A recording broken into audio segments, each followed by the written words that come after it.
Hello and welcome to 30 Days to Learn Photoshop. This is Day 6, Introduction to Layers. I'm Ben Gribbin, and in today's lesson we are aiming to learn what layers are and also why they're used in Photoshop.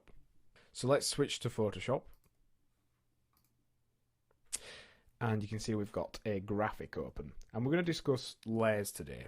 So what are layers? Well, you can do many things with one layer in Photoshop. However, the more and more you use Photoshop, you'll notice you start to need to use more layers. And you can think of layers effectively as if your Photoshop document was made up of sheets of paper. Each layer of paper adding its own detail. Also, some of the paper pieces can be cut out, can be different colours, and it builds up an image somewhat like a collage. And as with paper, the bits that are cut out you can actually see through to the sheets that are underneath. So you can literally think of them as sheets of paper that you can cut, paint, draw, shape, however you like. Now, the benefits of working with layers is it helps to organise a large Photoshop image, and also you can put pretty much anything you want to into a layer. It can be a whole photograph, or it could just be a 1 pixel line.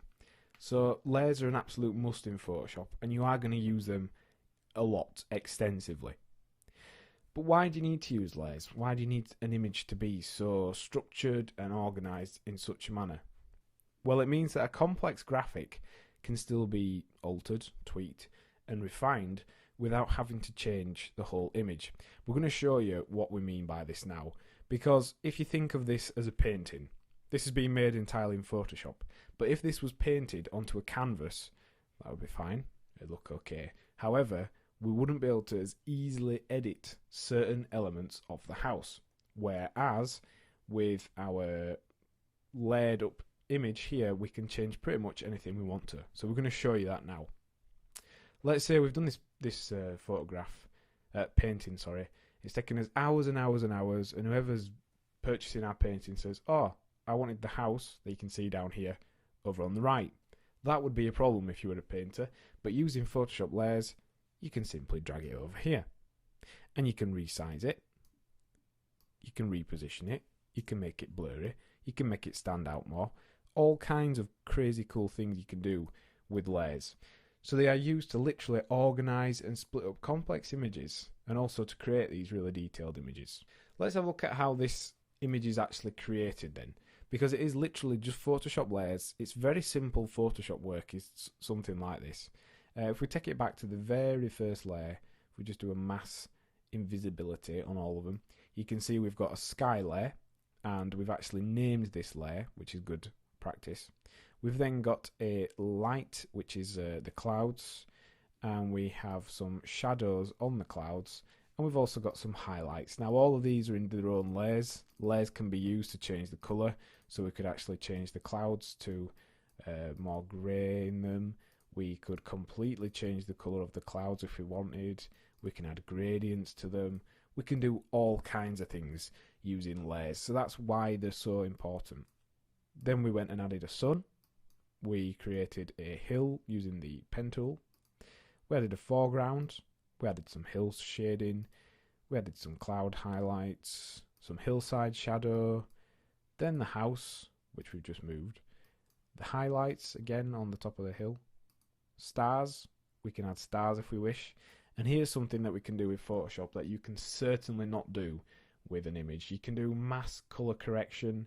You can tweak the levels and all kinds of things. So let's add in some more stars. But then if we press this layer here, we can turn it to nighttime. Just like that. From that to that in about 3 seconds. So those are why we use layers. They are the way of building up complex graphics that are completely editable and tweakable and changeable. Let's take a look at another example.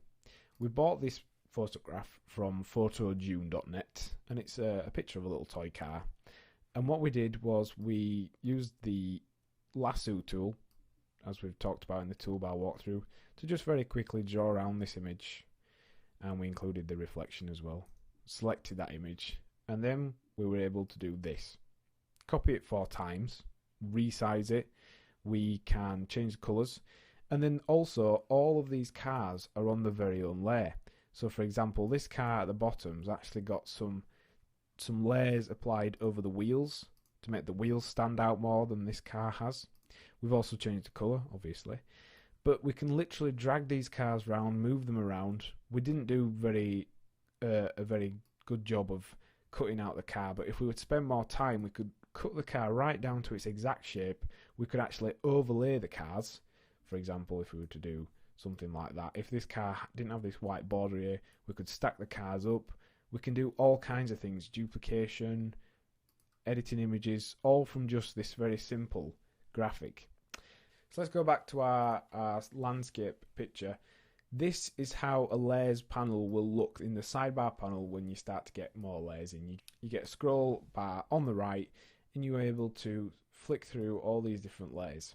Now, to select a layer, to edit it, all you need to do is just click on it, and that then chooses that layer. So that's something that you will need to remember. So what have we learned in today's lesson? Well, we looked at what layers are and why they're used. And your task for the lesson is to find a picture on the internet, and I want you to imagine how it would be made up of layers. So rather than doing it, just imagine how would you break that image up into layers. You would need to start with a background and work from there, somewhat similar to a painting. So break things down into layers, and it's going to help you just in your mind get the whole concepts of layering things up for use later in Photoshop. Next time on 30 Days to Learn Photoshop, we're going to cover working with layers. Thanks for listening.